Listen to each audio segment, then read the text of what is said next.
We are seeing so many men and women from the tribe is going out with these strange men and strange women.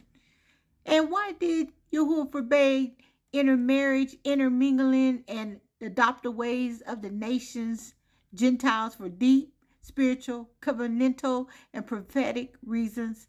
When Israel disobeyed this, it led to idolatry, judgment, and the loss of identity, which we are witnessing so much today. So let's talk about it, because Yahuah is trying to awaken his people, because he's coming. He's coming, and he's coming with fire, and he's coming like a lion, and he's coming for his people, the obedient ones. Okay? And I'm trying to help you out. So it's time to listen. Let's start with Deuteronomy 7:2-4. And when Yahuah your Elohim shall deliver them before you, you shall smite them, neither shall you make marriages with them, for they will turn away your sons from following me, that they may serve other gods. The key point: intermarriage, spiritual corruption. The foreign wives would bring idols, false gods, and customs that would pull Israel away from Yahuah. In Exodus 34:15-16, lest you make a covenant with the inhabitants of the land, and you take of their daughters unto your sons, and their daughters go whoring after their gods, and make your sons go whoring after their gods. Israel is to be set apart, the Kodesh, not blended in with the unclean pagan ways. What happened when Israel disobeyed? King Solomon's fall. 1 Kings 11:1-4.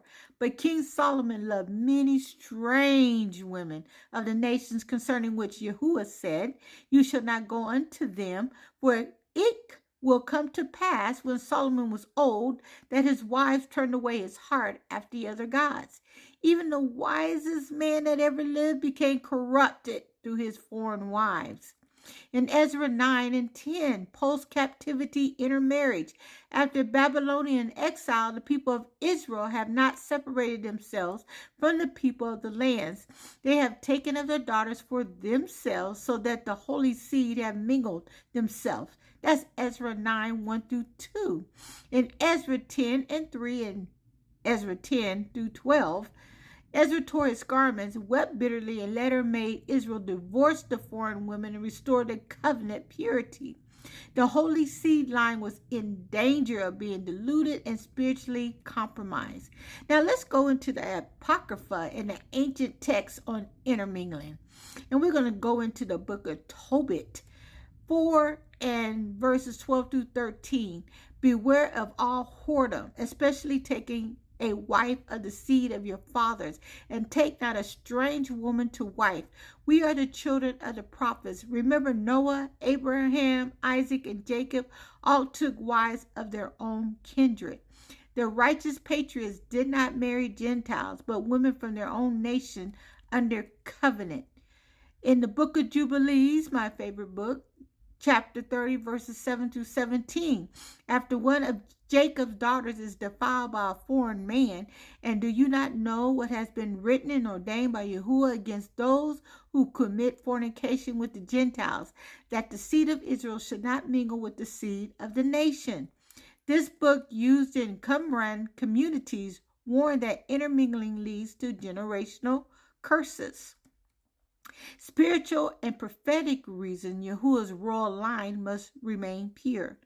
Yahushua the Messiah had to come through a pure bloodline of Israel, as in Luke 1 and Matthew 1. Intermarriage with pagan nations would pollute the seed, corrupt the prophecy, and defile the royal lineage.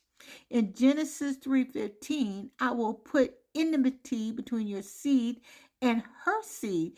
This was a war between holy and unholy seeds.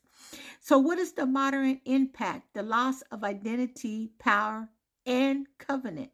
Intermarriage led to the loss of Hebrew names, culture, language, and Torah understanding. We are experiencing that right now. Children from mixed unions often do not grow up in covenant truth. Spiritually, many are taught false gods, Roman Christianity, and no faith at all. In Malachi 2:11, you have dealt treacherously and married the daughter of a strange god. So what is the consequences of intermarriage in scripture? Well, we talked about Solomon, heart turned to idols, kingdom divided. Ezra's generation required mass divorces and national shame. Israel before captivity, idol worship, exile, and curses like in Deuteronomy 28. In the modern day, loss of heritage, identity confusion, and spiritual apostasy. Exceptions or redemption. Yahuah is merciful, and some Gentiles who completely forsake their nation's gods and join Israel's covenant may be accepted. For example, Ruth, who said, "Your Elohim shall be my Elohim" in Ruth 1:16.